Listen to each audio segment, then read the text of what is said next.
देहाती बहू के नुस्खे। एक दिन शुक्ला जी और उनकी पत्नी सुमन छत पर बैठकर सुबह की चाय का आनंद ले रहे होते हैं कि तभी शुक्ला जी के बड़े भाई का फोन आता है। राम राम भाई साहब, कैसे हैं आप? राम राम छोटे, मैं तो बिल्कुल ठीक हूँ। तू बता, कैसा चल रहा है सब? जी भाई साहब, यहाँ सब ठीक है। आज इतनी सुबह सुबह कैसे याद किया? अब क्या बताऊँ, तूने तो गाँव आना जाना ही छोड़ दिया है जब से शहर में बस गया है। अब क्या बताऊँ भाई साहब, काम से फुर्सत ही कहाँ है। याद तो मुझे भी काफ़ी आती है सबकी, लेकिन अब यहाँ भी तो देखना ज़रूरी है ना। हाँ, ये बात तो है। अच्छा छोटे, वैसे मैंने ये बताने के लिए फ़ोन किया था कि अपना राजू है ना, उसकी नौकरी तुम्हारे ही शहर में लगी है। अरे वाह, ये तो बड़ी अच्छी बात है। हाँ, लेकिन एक दिक्कत है, उसका रहने का इंतज़ाम होने में अभी कुछ वक्त लग जाएगा। तो तब तक वो अपनी पत्नी शीतल के साथ तेरे यहाँ रुक जाएगा, अगर तुझे कोई परेशानी ना हो तो। शुक्ला जी ये बात सुनकर एक बार अपनी पत्नी की तरफ देखते हैं और बिना कुछ सोचे हाँ बोल देते हैं। अरे ये भी कोई पूछने वाली बात है, राजू मेरा भी तो बेटा है, भला मुझे कैसे दिक्कत होगी। आप उन्हें भेज दो, मैं यहाँ सब संभाल लूँगा। फ़ोन कट करते ही सुमन के सवालों की बौछार शुरू हो जाती है। क्या बात है शुक्ला जी, बड़ा हाँ हाँ किए जा रहे थे, ऐसी भी क्या बात हो गई? बात तो मैं बता दूं, लेकिन तुम चिल्लाना मत शुरू कर देना।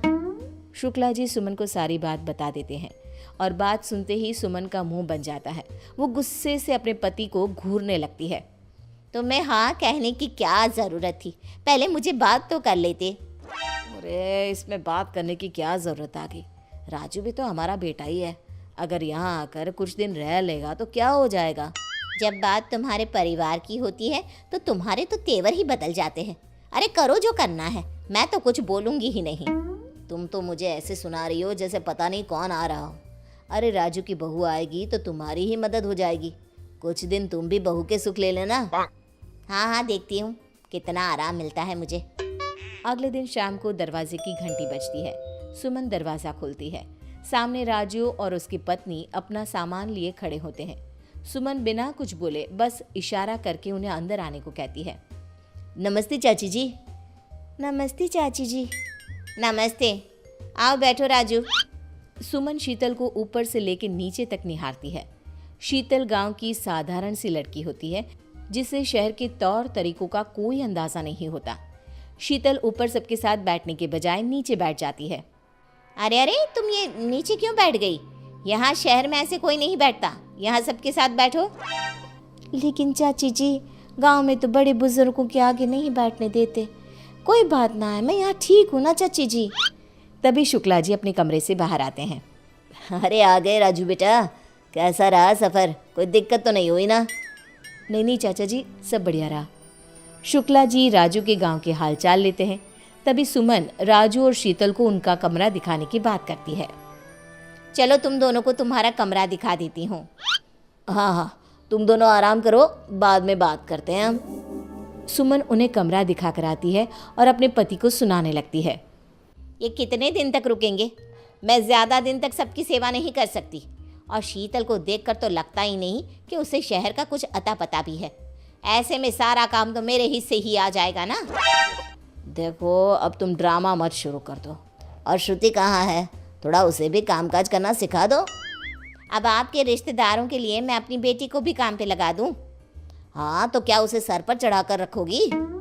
सुमन बिना कुछ जवाब दिए अपने काम में लग जाती है। अगले दिन सुमन किचन में काम कर रही होती है तो शीतल मदद करने आती है। अरे चाची जी, आप क्यों परेशान हो रही है? हमें बताइए, हम बना देते हैं। तू क्या मदद करेगी? अच्छा एक काम कर, ये सामान मुझे मिक्सी में पीस कर दे दे। लेकिन मुझे तो मिक्सी चलानी नहीं आती। सुमन शीतल को ताना मारते हुए कहती है। अब तुमसे क्या काम कहूँ, तुम्हें यहाँ शहर का कुछ समझ में तो आने वाला नहीं। शीतल उदास हो जाती है। तभी श्रुति किचन में आती है। मम्मी देखो ना, मेरी ड्रेस पे ये कैसा निशान लग गया। अरे ये किस चीज़ का दाग लग गया? अब मुझे क्या पता, मैं क्या करूं? आज पार्टी में मुझे यही पहनना था। कुछ करो ना मम्मी, मेरी ड्रेस खराब हो जाएगी। ओहो, क्या मुसीबत है। अच्छा रुक, थोड़ी देर में देखती हूँ। सुमन को काम में लगा देखकर शीतल श्रुति की मदद करने को कहती है। चाची जी, ये दाग मैं हटा दूं? अरे नहीं नहीं, रहने दो तुम्हें तो पता भी नहीं होगा, मैं देख लेती हूँ। अगर कुछ इधर उधर हो गया ना तो श्रुति मेरी जान खा जाएगी। अरे चाची जी, मेरे पास इसके लिए बड़ा असरदार घरेलू नुस्खा है।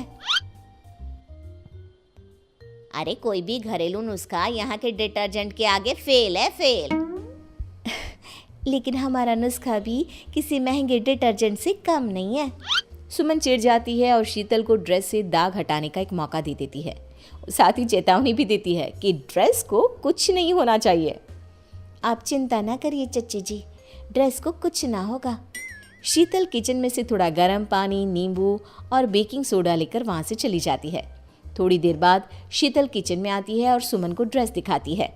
चच्ची जी देखिए तो, दाग निकल गया। अरे वाह भाभी, आपके नुस्खे ने तो कमाल ही कर दिया। मुझे तो लगा ही नहीं था कि ये दाग कभी जाएगा भी, लेकिन आपने कमाल कर दिया। सुमन हैरान हो जाती है, लेकिन शीतल को नीचा दिखाने के लिए उसे सुनाने लगती है। इसमें कौन सी बड़ी बात हो गई, ये साबुन से भी छूट जाता, और वैसे भी ये घरेलू नुस्खे तो मुझे भी आते हैं। लेकिन मम्मी, मैंने भी साबुन से कोशिश की थी, उससे कुछ नहीं हुआ। आप कुछ भी कहो, ये नुस्खा सच में कमाल का था। सुमन का मुंह बन जाता है और वो अपने काम में लग जाती है। ऐसे ही एक दिन शाम को सुमन के घर पे कुछ रिश्तेदार आने वाले होते हैं। सुमन और शीतल खाने की तैयारी कर रही होती है। वहीं शुक्ला जी और राजू भी ड्राइंग रूम में बैठकर बातें कर रहे होते हैं। शीतल देखो, आज घर पे रिश्तेदार आने वाले हैं, तो कुछ भी ऐसा वैसा मत कर देना। ये शहर है और यहाँ के तौर तरीके बहुत अलग होते हैं। अभी तुम्हें समय लगेगा सब सीखने में। शीतल चुपचाप सब सुनती है। तभी सुमन जोर से चिल्लाती है। हे भगवान, ये क्या हो गया मुझसे? इस सब्जी में तो बहुत नमक पड़ गया। अब तो ये सारा खाना बर्बाद हो जाएगा। रिश्तेदार भी आ ही रहे होंगे, क्या करूं मैं? सुमन को परेशान देख शीतल झट से आटे की 2-4 गोलियां बना के सब्जी में डाल देती है और थोड़ा घी भी डाल देती है। अरे क्या कर रही हो तुम? पहले ही सब्जी में इतना नमक है, अब तुम इसे और खराब ना करो। तुम जाओ यहाँ से, मैं सब संभाल लूंगी। चाची जी, आप क्यों परेशान हो रही हो?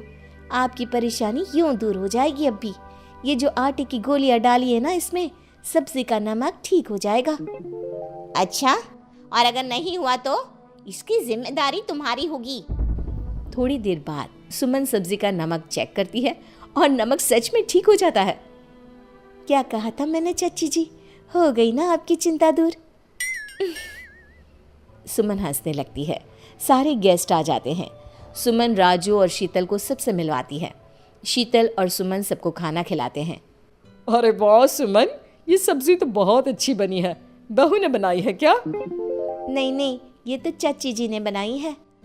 हाँ, बनाई तो मैंने ही है, लेकिन इसे खराब होने से शीतल के नुस्खे ने बचा लिया। क्या मतलब? सुमन सबको सारी बात बताती है और शीतल ने कैसे झट से सब ठीक कर दिया ये भी बताती है। सब शीतल की तारीफ करने लगते हैं। अरे वाह, तुम्हारी बहू के नुस्खे तो बड़े कमाल के हैं। आज तो सुमन की सब्जी को बचा लिया शीतल ने। अरे कहीं इसी खुशी में खीर में भी तो नमक नहीं डाल दिया ना तुमने? सब हंसने लगते हैं।